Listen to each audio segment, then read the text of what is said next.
In this video, we are going to see how we can make Google Chrome open always in incognito mode by default. Yes, you heard me right.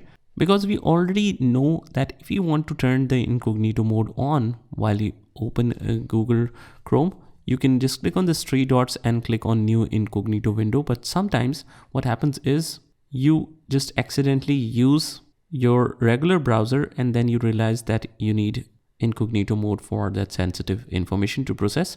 So what we can do here is just right click on the shortcut, whatever you have in the desktop, or if not, you can just search it from here in the start menu, Google Chrome. But since I have it right here, just right click and click on properties, and here it says target. So either I can open the file location, but that's not required. The target is already set, but just go to the end. We can also press the N key for that, give a space, and just write here incognito. That's it. No need to mention anything in inverted commas. And yes, we need to add one thing. First of all, give a space, dash, and then write incognito. And make sure the spellings are correct, INCOGNITO.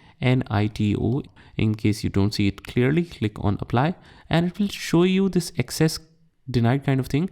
You will need to provide administrator a permission to change the settings, but since we are logged in already by administrator, click on continue and this will continue successfully. And after that, let's try this.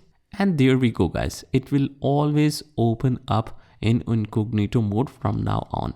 Similarly, if we want to remove this, we will follow the same process. Just go to the properties and we only need to remove this one in order to get the regular Chrome browser back. So again, click on continue and now it opens up like a regular one.